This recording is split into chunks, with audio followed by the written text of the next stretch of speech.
Good morning, everyone. It's 10:02, so we are going to get started because we only have 1 hour together and we can let everyone go back to their business. I hope each and every one of you is keeping well.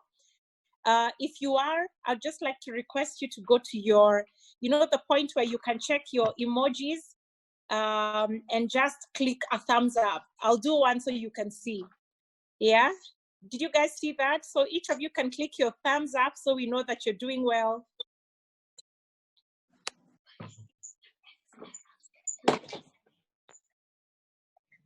Are the thumbs up coming in? Let's see oh, there we go. I see one.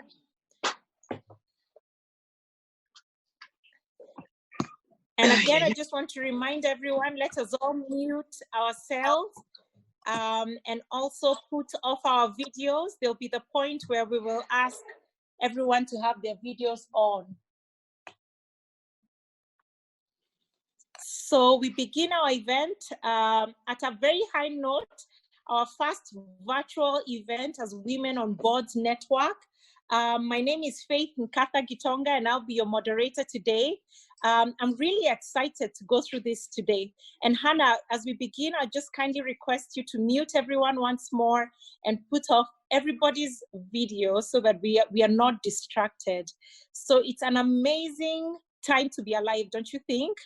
I hear all those yeses. Indeed, it is a very good time to be alive, where business is being done different, where our families are being run different, where worshiping God is being done different. Everything is being done different. And I'm glad to be alive to see this come to pass. Of course, I'm not happy for the virus, but I'm glad the changes that have come with this time so that we can learn through this process. And so to get us started is an amazing woman that I look up to. She's a mentor and a coach and a role model. Has amazing experience sitting on boards. And, all of us women learn so much from her because she's also the founder of Women on Boards Network. So please put your hands together virtually and let's welcome Catherine, founder of Women on Boards Network, give us the opening remarks. Catherine, over to you. Wow, thank you, Faith. Good morning, everybody. I can hear a good morning back. Thank you. Ladies and gentlemen, because I know we have a number of gentlemen in the room, including our speaker, Joe, it gives me great pleasure to welcome you to our first webinar. Indeed, COVID-19 has presented us with a number of challenges as women, as families, as businesses. But I do want us to look beyond the challenges that COVID-19 has presented us with and to find the opportunities that indeed the situations come with. I mean, we would never have done this if COVID had not happened. And there are so many other things for you as ladies, including just spending a little more time with your family, including checking out some of the clothes that you need to send my way, and I'm waiting, by the way. So I would like to thank, first and foremost, the speaker for today, Joe, for agreeing to be our first speaker this time to run this session. We at Women on Boards Network are committed to ensuring that we continue offering services to you as our members. We are committed to ensuring that we continue preparing ourselves for boards. We are committed to ensuring that we continue learning from each other, learning from the experiences that each one of us has. And therefore, this first webinar is just the first in a series of many that we plan to run. After this one, and this one was put together, thank you, Faith, for working with the team to make sure that this happens, was put in place so that we can just sit back and exhale. Think about ourselves, think about our well-being, not just as business women, not just as board members, but also as human beings, as women, and to ask ourselves, what next? So that when we start the usual board talks that we normally have, and I know we are going to hold them online, virtually, we have already excelled. So today is an opportunity for us to excel and to share experiences with each other. So Faith, thank you so much for putting this together. Thank you so much for working tirelessly with the team to make sure that this is happening. And with that, I want to hand back to you. Thank you, Faith. Thank you, Catherine. We applaud you for the support and the great things you're doing for women. I see a few more people have joined. Karibu sana. This is our first virtual event as Women on Boards Network. We're really excited to be holding this and the many more to come. As we begin, just a kind reminder again for everyone to mute yourself and for now to still also have your video off for the sake of distractions. We will let you know when to put them on, and we hope you're in your white outfit and your fascinator for the picture at the end of our event. 7 years ago, I decided to get started on my master's, and I didn't want to do just the usual because I was getting into leadership and I was looking for something that will help me as an individual and help me understand people better and markets. So I happened upon a master's in psychology, and I signed up and started that master's.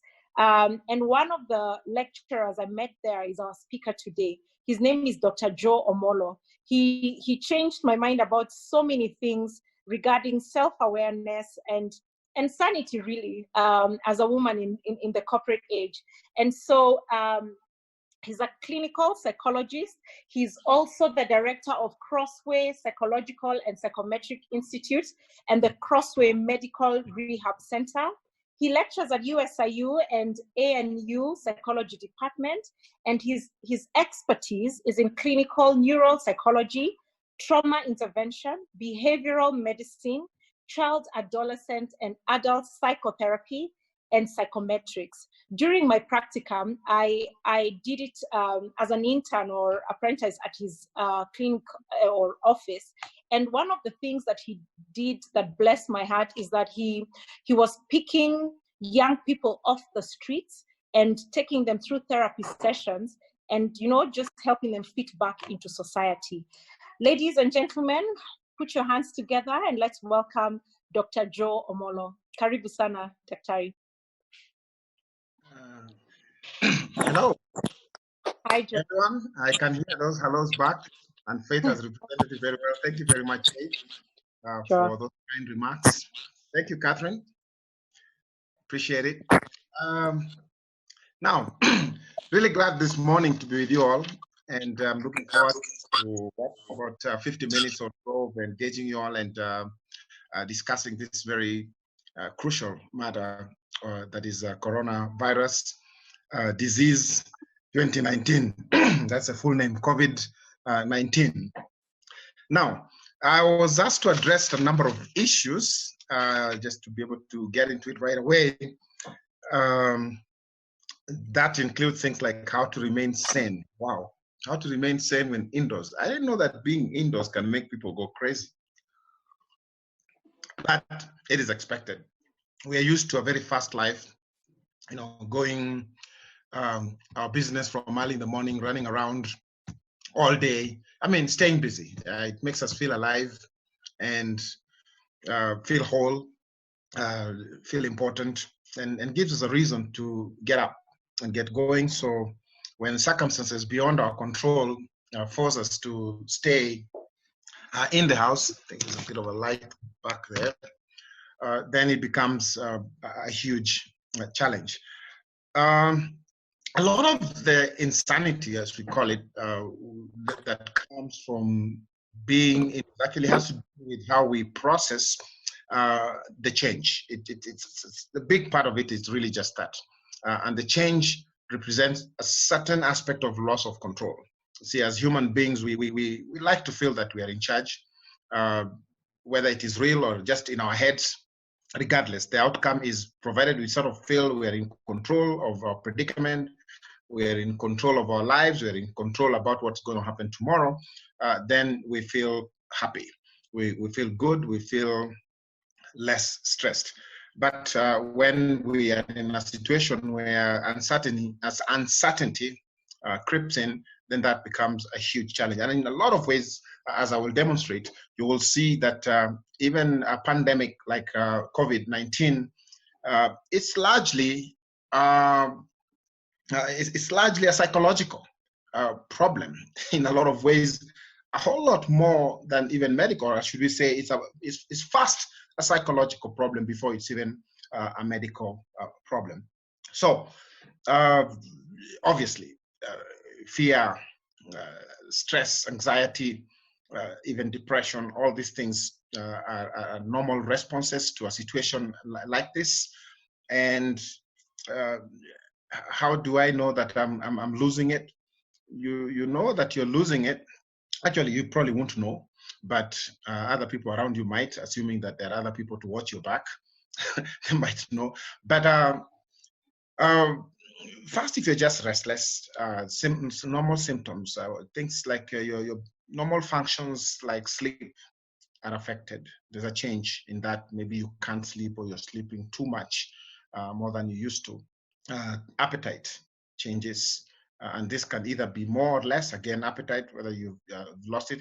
From talking to a lot of people that I've engaged with during this time, more people are complaining of gaining weight, which means a lot of people have switched to being comfort eaters.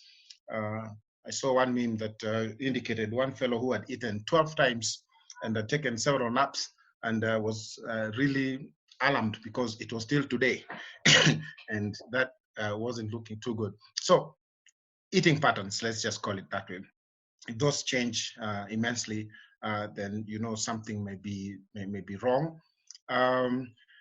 Mood changes are also very significant. Again, this can go any number of ways, but in most cases, just swinging.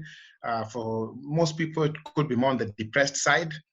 For a few people, it could be more on the manic side. They're just too excited about nothing.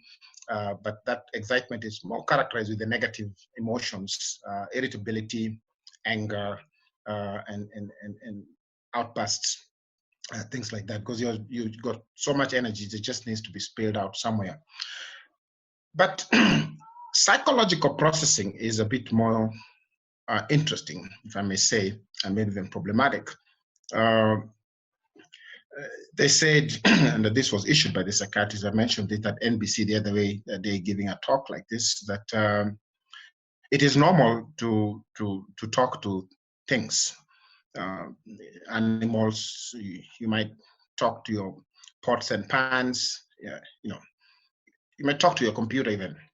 And that's almost normal at times like this. Sometimes you do it, talk to yourself. You know you're in trouble when those things start talking to you. Now, that's probably where you need to wonder. I heard of this lady who actually, really, her potted plant proposed to her. And it was an interesting moment there. That was actually a proposal, completely on his knees, with an engagement ring. Now, when that starts happening, then you need to call someone, your therapist, your doctor, a friend maybe, or just call me. Faith gives you my number. You probably need to talk to someone. So that's if you just don't feel right and you don't feel normal, don't ignore any signs. Most of them will probably just get over them, though, not to be too frightened here. And they are really normal, like I said. It's when you really feel that they're really getting out there or something really weird, it's happening. Now, what do you really do to remain sane, to stay sober? Number one, of course, don't drink. Okay. The number one step in the AA 12-step program states that we admitted that we were powerless against our addiction and that our lives had become unmanageable. Number two says, of course, that we needed an external power to help us return to sanity. I was looking for that word there. So, of course, drinking and any kind of an addiction is a big no-no. That is not a good way to solve the problems or to kind of feel you're sane. And of course, there's a tendency for people to want to overdo things like drinking. got the wine cellar there going. So it's a way maybe you think it pastime. No. That would be a problem. There are more positive things actually that we can do. But before we get into that, I thought maybe it would be important to really understand the core issue here, and why I said that it's more of a psychological before it's even a medical issue, and that will help us to answer a lot of the other questions by themselves. You see, when we face a threat situation, and the way we are made as human organisms, our response to that is already wired into a protective system that almost automatically kicks in. Now, this protective system actually has, there are two different systems.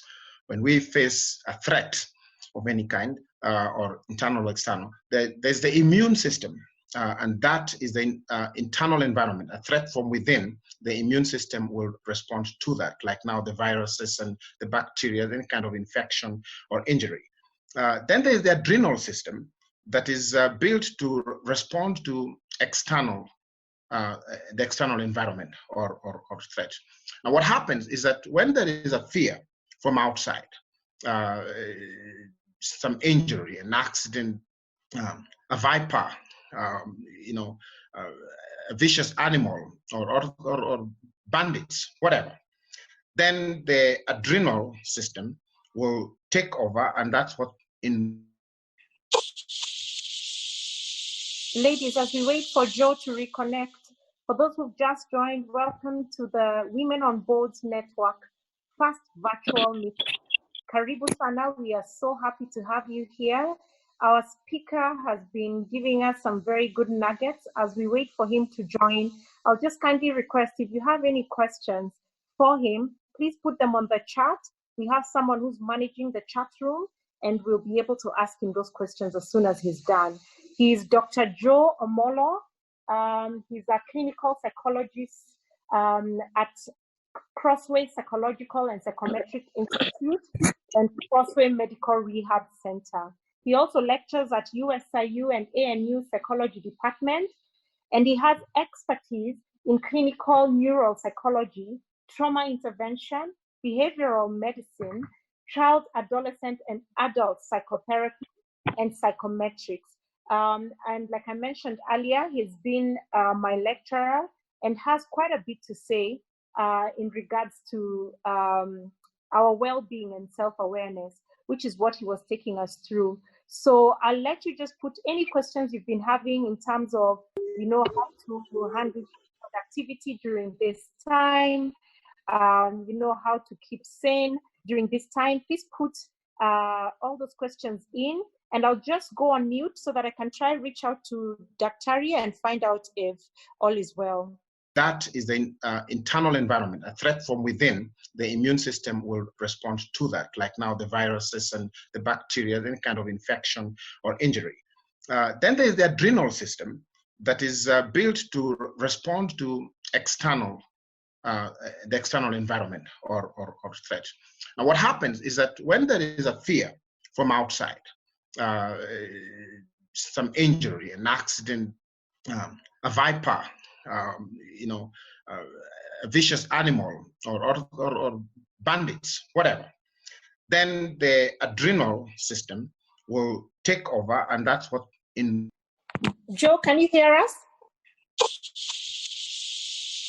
Ladies, as we wait for Joe to reconnect, for those who've just joined, welcome to the Women on Boards Network first virtual meeting. Karibu sana, we are so happy to have you here.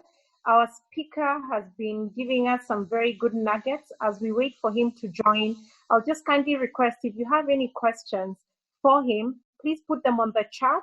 We have someone who's managing the chat room, and we'll be able to ask him those questions as soon as he's done. He's Dr. Joe Omollo. He's a clinical psychologist at Crossway Psychological and Psychometric Institute and Crossway Medical Rehab Center. He also lectures at USIU and ANU Psychology Department, And he has expertise in clinical neural psychology, trauma intervention, behavioral medicine, child, adolescent, and adult psychotherapy, and psychometrics.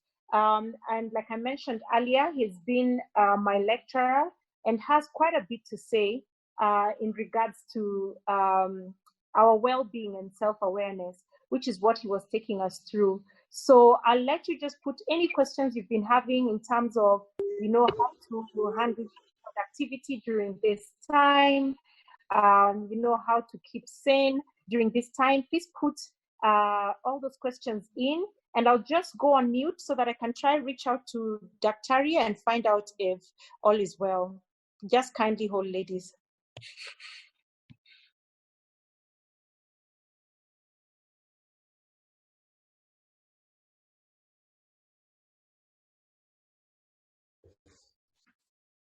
As Faith reaches out to Joe, I know that there are a number of our participants who are in the room and who are also psychologists, counselors, so on and so forth. Perhaps one of them can help us respond to the first question, which was, can you please comment on the rising number of cases in terms of domestic violence? So anybody who can help us respond to that question as we reach out to Joe. Thank you. Hello, Catherine. Hello, please go ahead. Dr. Adeli, Scholastic Adeli. I am a trauma and rehabilitation psychologist. And true, during this time, families are bound to be hostile to each other. And the reason is what I think Dr. Joe was talking about. The two systems, the immune system and the adrenal system. You find that the immune system, when the immunity goes down, then we have various diseases that come in, and corona is one of them. But because of the fact that our adrenal system is also affected, you find that people will actually respond with fight or flight. They either hit back or run away. Now, when they hit back, that is when we are so agitated, we fight each other, we are so angered. But when we have a flight mode, then we turn into depression. So families are bound to either be agitated, that is because of the flight mode we are in, the fight mode we are in, or be depressed because of the flight mode again. Now, and it's all because of the fact that you have lost control. So the most important thing is for you to remind yourself that I am still in control. It is the situation that is so different, and the situation is abnormal, but I am still in control. When you do that, then you will activate your controlling emotions, and you will be able to respond to situations as they come without your emotions taking over. Thank you Again, so much. here we think about Mucha, who talks about emotional intelligence. Emotional intelligence is all about being aware, being in control, so that the emotions don't control you. Thank you so much, Dr. Adeli, for stepping in. I'm told Joe is back. Thank you so much. Can you hear me? Yes, we can. Good. I don't know what's happening. I had to switch gadgets. I don't know what happened to the network maybe. So I'm going to use my little phone here. But if you can hear me, that's okay. The video, is it on? No, it's not. Okay, on this phone here, I'm not even seeing where to put it on. So if you can just turn it on your end, that would be good. Hannah, would you please try to get Joe's video? Yeah, just get it. Meanwhile, I'll go on, yeah? Because at least if you can hear me. Yes, we can hear you loud and clear. Oh, good. I've seen the start video. You gave me the options, so let's see. We can see you now, Joe. We can see you now. Oh, you can see me? Yes. Oh, perfect. All right, good. Now, Yes, we can. what I was saying, there is a light right behind you, which is perhaps a light. you can, yes, if you can just draw the curtain a little bit, it will help. Sorry about that. I can't see myself on this end.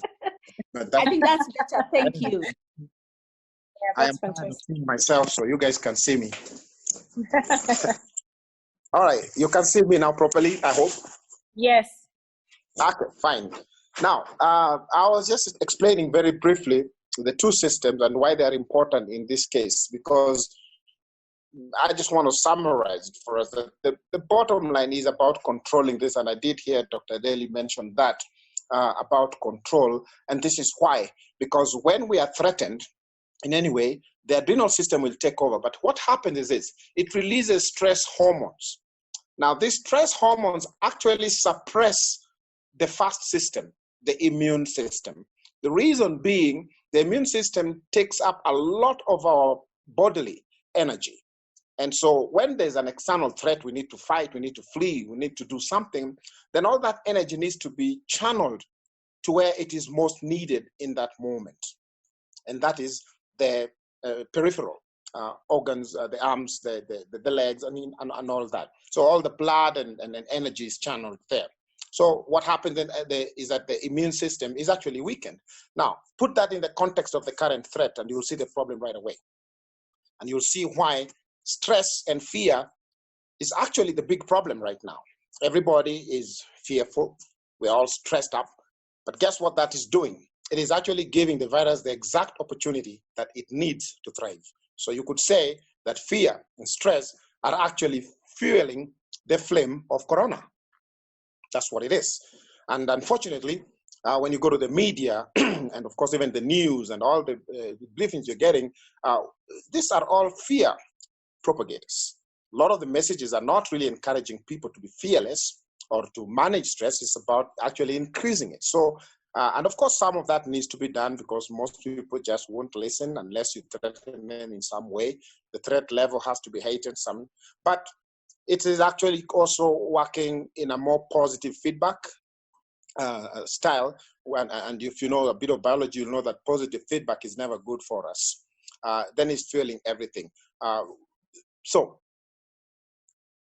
to be safe or to thrive and to survive and to be well, you must manage that fear system. You must manage the stress.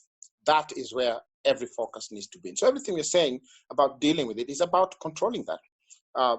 Obviously, it goes without saying, stay away from the media. There's now 24/7, 365 days of media on your phone, on the computers. This thing is nonstop. So manage it by shutting it down. Don't get glued and addicted to it. And I think that's what anxiety does. Most people, when you're anxious, will just want to hear the latest, what's going on. And to some extent, that's okay. Schedule it so that you have a news time, just like we normally have the 7 o'clock news, the 9 o'clock news, the 1 o'clock news. You can have regular checks for a few minutes just to update yourself, stay informed. Number two, also go to the more accurate sites. Don't just listen to everything. I mean, the social media is going crazy with all kind of stuff, most of it fear-provoking. If you can avoid that, you'll be doing yourself a major favor because your system responds without you knowing. It's not something you quite control, and it will just get the better of you sooner or later. What it does, remember, it will lower your immune system, thereby making you a whole lot more vulnerable. In fact, you may be only 30 years old, but if you're not careful, your immune system will start acting as though you're 70. And now you know that that is a population we are concerned about as far as the coronavirus is concerned. And so, of course, stay safe, like the rest of the safe advice we've been given. Please do that. Stay away from it. But now, this is how you manage yourself.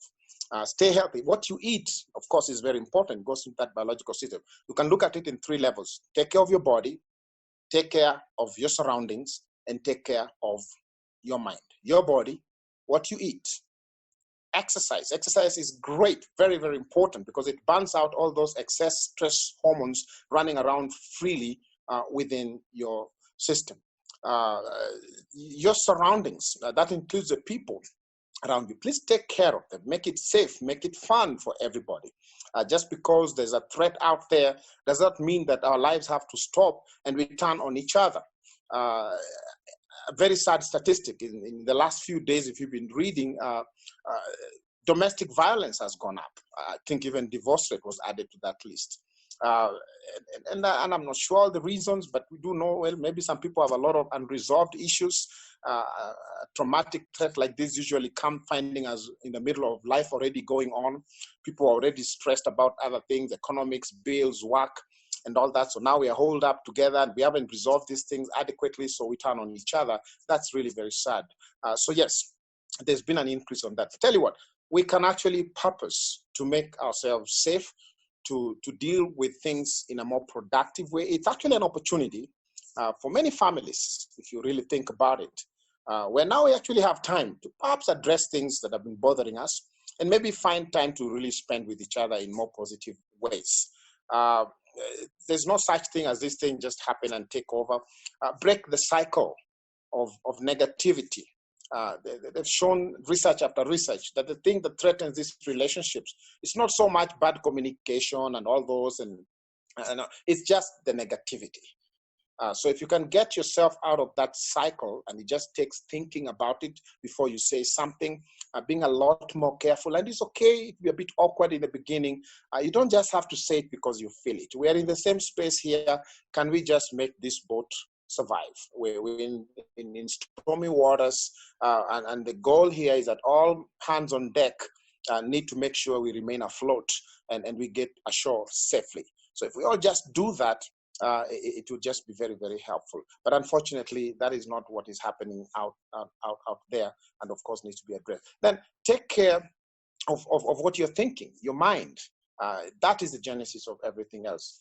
Get your mind off all these horror, fear-provoking inputs, and then try to focus more on the positive. There's a lot of good stuff that we can focus on. Surround yourself with good books. Even if the internet is available, there's a lot of positive things in there, how to cope, and so many great ideas. Good books, the Bible, sharing, devotionals, singing, music, that hasn't stopped. We can dance. At home, I have this Ludo game that we enjoy playing. Now it's a big championship there, man. We all 5 of us sitting there. I've been defending my number last position every time vehemently, and but it's a lot of fun. I mean, before you know it, 3 hours have gone, and it's a bloody fight there, you know, with the competition on Ludo and whatever else that we have out there that you can do together as a family. And so these are all things that will help you think about it, purpose it, and stay more on that positive side. One more note on the body and what you need to do. Please make sure you're resting well, as well as, of course, exercising, which I mentioned earlier, but rest is good. Get some sunshine. If you live in a place where you can at least get out during the day, we're still allowed to move around. Please get out of the house, get some sunshine, and if you can, while doing some little light exercise, it will be a tremendous help to your health. I wonder if there are any other questions up to there, so I don't take too much time there. Thank you, Joe. Thank you very much. Yes, there are quite a bit of questions, so I'll just go through the questions. And ladies, keep the questions coming. So the first question for you, Daktari, is what advice would you give someone who has lost a close relative during this time and who could not attend the burial because of the limit of 15 and might therefore be struggling with closure? For example, losing a close cousin or close friend. I think this is becoming a reality, you know, where people can't attend funerals, and I think closure is a real issue. So I don't know what advice you'd give in regards to that, how someone can get closure to that sort of struggle right now during the isolation and quarantine. Yeah, I think the first thing to again remind ourselves of the reality that comes close home to me. Just this morning, before one of my staff told me that his younger sister just died yesterday, and they have to bury her tomorrow. Issue, and the next thing she's dead. Again, very, very, very, very close to home on that one. And so, what do we do? Just accepting, first of all, the realities on the ground is what it is, and don't fight it. Remember, even in mourning, one theorist in that regard puts acceptance as the last of about 5 steps we go through. Now we'll just have to be forced to make it a quicker step, accepting the reality that it's what it is right now, and some things may need to be suspended for a while, or we might need to modify some of that. Tell you what, just like we have modified our style. I've been teaching classes at the universities this semester since this corona thing happened.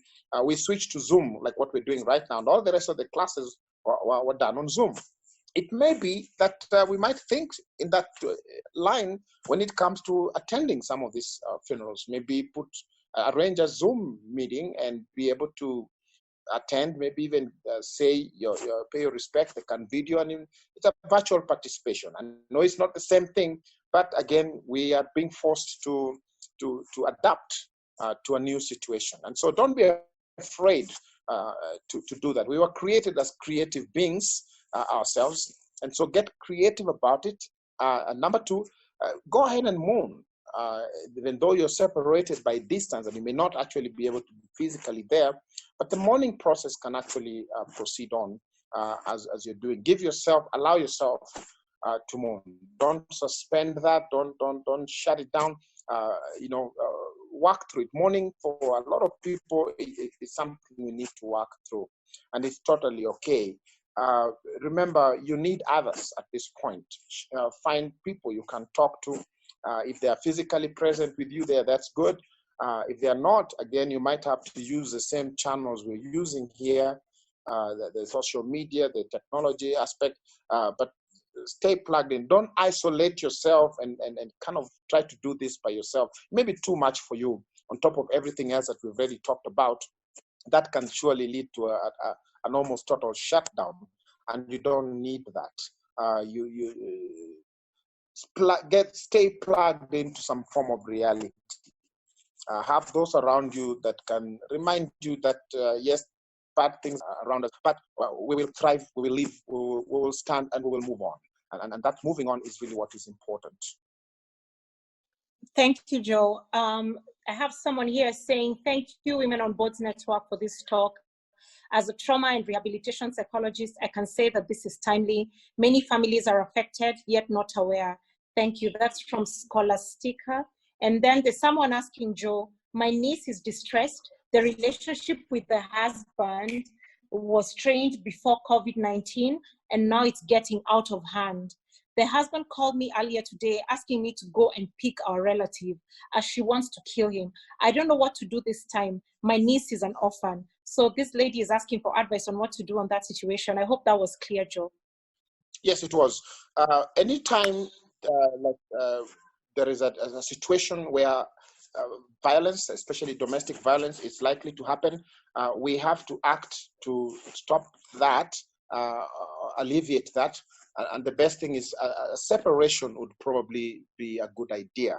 So if the lady, assuming it's a lady, could go and at least remove her niece for temporarily from that space, I think that would be something that would be wise at this moment. Remember, domestic violence is one of the worst kind of situations, actually. More policemen will tell you that more cops actually die responding to domestic violence than all the gang wars put together, meaning it's a very, very dangerous situation. So if this couple are, for some reason, unable to communicate effectively and live safely, and there's a threat of violence, then a separation for the time being will cool down things. I think that's an important first step. Of course, there are other things you can then do, maybe to try to... Somebody, am I still on? Okay. Yes, I can hear you. Okay, it was telling me here my microphone was muted. Anyway, so an intervention can then be done. That can be a family intervention or a professional intervention. But then they can then go ahead and arrange, facilitate that for them and help them to deal with that. But very important, first thing, if there's threat of violence, let's not wait until something happens. Make those arrangements to maybe remove her from there. Or maybe the husband can be the one. If there are kids involved, doesn't mean the woman is the one who has to leave. Maybe the husband can step aside for a little while until things calm down. Whichever one of them, but the two of them probably should not be left alone without somebody else there to help them. Thank you, Joe. Okay. Thank you, Joe, for that question. There's someone here saying, just reiterating what you said, think about it, purpose it. And they're saying that is great insight that is given there. The question, with reduced revenues in families, in families with unpaid leave, others with half pay, what recommendations do you have for families to adjust and remain united? What role can women play to ensure the family foundation remains solid? Wow. Did you get me? Yes, I got you very well, Faith. That is a really important question and also a very big challenge right now. Sure, a lot of people have been sent home without much pay, not because the employers are bad people. One, we are recommending, where possible, of course, to talk to the employers to see if they can work out something, maybe give them something small and advance for something where possible. But of course, we know in many cases that is really not possible, people who are self-employed and all that. So there's a lot of financial challenges at this point. The role I think that wives can play, if they're the other supporting partner, there's actually a lot. Again, this is where we actually have to try. As I was saying, we need to work together now more than before. And like you asked about women specifically, if you say the man of the house is unable to do what he's always been doing, go out there, hustle and supply, he needs support. Men tend to take that very, very badly because a man is defined by two main things. Number one is sexuality, a topic for another day.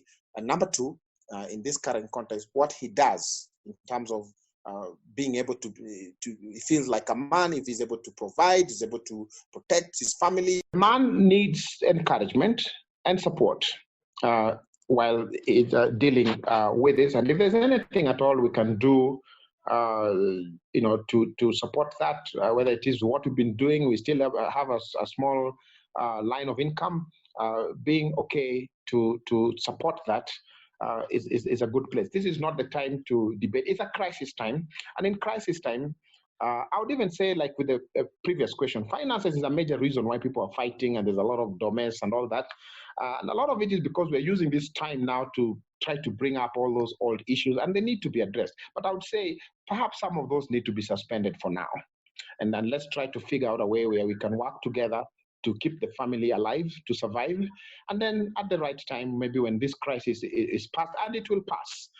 There's been many others before, and this one is not the last one. We will survive and we'll get past it. Then we can address more appropriately those issues that need a bit more of a deeper addressing. But right now, whatever it is that we can do creatively to help, pulling our resources together, the basic things you are taught, saving on what we use, cutting down, what all companies, we know we do that, and that many are already doing that.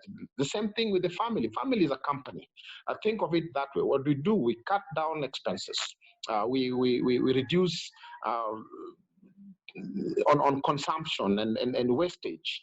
And just, I believe wives can really do a good job here in managing the family resources so that they can last longer, so that people are not eating excessively like we used to do during those times when everything was available, rationing to some extent so that what we used to eat in 2 days maybe can take us 4 or 5 days. And that's okay. And thinking through it and purposing and managing that, I think women can do a lot better in those things, and just making sure that people survive. It's survival mode. And I know people are at home, and one of the things people do when they're at home, they want, for example, food, they want to just keep eating. Some of those are not healthy to begin with. You can manage that and help. And like I said, again, if there's any other ways to source for extras funds during the working hours that we still have available, then we do that. Encouraging our spouses to also think creatively. We may have to do something that you don't always do. It may not be much. It may not be the most status uplifting thing to do, but it's okay to sell that old stuff that is useless in the garage and make an extra buck for us. It's okay. I mean, there's different things we can do to survive during this time, and we do that best when we're together and we feel that we have the support of the other person.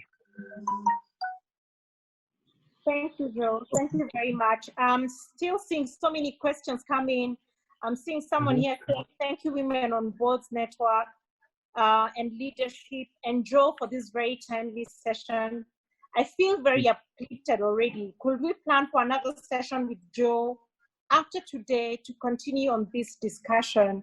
And that's coming from Catherine in Naivasha. I think most definitely we might have to do that because we are running out of time. But Joe, before we conclude, maybe with your closing remarks in just a minute or two, maybe you just give us tips on how to deal with family members we are seeing who are having the onset of depression. I'm seeing a lot of questions coming up on that. Someone else is asking if the government is doing any online free counseling sessions. Are you doing those yourself? So maybe I'm seeing a lot of questions on handling family members with depression. So maybe you can handle that as you close. And of course, if there are any toll-free counseling sessions that you know of. And yes, and any other closing remark that you can do in like a minute or so. Joe comes in. Sorry, Joe. Maybe please also address how is stress related to the immune system and the inflammation. How can we manage to stay free of stress? I think that's another question which has come in. Thank you. Okay, I kind of touched on that last question there when I was talking about stress and how to manage it. Remember, stress is perceived threat from outside. And here's what happens, how it links to depression. Stress unchecked will lead to anxiety. And anxiety is usually the anticipatory fear of something that's going to happen in the future. But in our heads, it feels like it's happening now or immediately after. Unchecked, of course, that leads to depression. And depression is where the system is telling itself, it's over, I'm going to die, so I need to shut down and hibernate. That is really the physiopsychology of depression. And then that's why it's going to be an increase at this point when people kind of on a forced hibernation, can't do what they need to do, and the frustration thereof, the stress leading to anxiety, then leading to the depressed state where the organism almost starts feeling like it's time to just check out and maybe conserve energy or die slowly. What can be done? A lot. To say, first thing, talk about it. Let's open up about this thing. It is important while dealing with this that we learn to destigmatize this thing. All these things we're talking about here, we are all prone to them. All of us, including myself, we are all exposed to this kind of things. So we share in it. There's no need to stigmatize it. In fact, I would even say it actually it is not affecting selected people. Heck, we have the British Prime Minister fighting for his life. We have various presidents infected. A lot of celebs that we know. I mean, this thing doesn't respect no one. So let's destigmatize. In our community, I think people have still stigmatized a lot of mental issues, and that becomes a challenge. So if you know of someone or families going through this, please normalize it for them. Have a talk with them, explain to them, let's share in them, share about our own experiences, our own fears, so that they can see it's not just you. You're not just the only patient. We are in it together, and then encourage them to talk to someone. In response to that, There are some government efforts being made to help people. They're still not very neat as far as mental health is concerned. I know they've rolled out some advisories on how to deal with that, but there are various groups. I know the Kenya Counseling and Psychological Association and a bunch of others that I belong to. We have teams of a lot of people willing. Right now, myself and a group of other psychologists are addressing problems within corporates like Kenya Airways. Myself and a bunch of others are actually addressing the people concerned, because they were very affected. A number of the pilots, there's that one pilot that died of corona, and then so we're helping them on phone and via Zoom. So this is happening. I am actually one of those very open to. So if you need any kind of help, you can do that. A lot of it is pro bono, but for those who want prolonged services and you want to do it, again, we've had to modify. With Zoom, it's actually possible to have a full session of 40 minutes, an hour with someone on the phone. So these are actually available, and myself and many others. If we need, of course, I can't handle everyone, but definitely there's a lot of psychologists out there helping. All right. Did I leave out any questions? Thank you, Joe. There's still quite a number of questions. So what we'll do, because we have everybody's email, we will put down the questions, hand them over to you. You can answer them, then we'll forward them on email for everybody to see. So that's one of the things that we'll do, ladies, immediately this session is done. And then something else that's important, we're just going to do a survey real quick, ladies. But before we do that, we just want to say thank you, Dr. Joe Omollo, for taking your time. We've seen the requests from the members requesting for more sessions with you. So we're going to plan for that. A lot of the ladies are also asking for your contacts, because we have all your details. We will forward to them via email as well, so they can get your number and your email. So we'll do that after this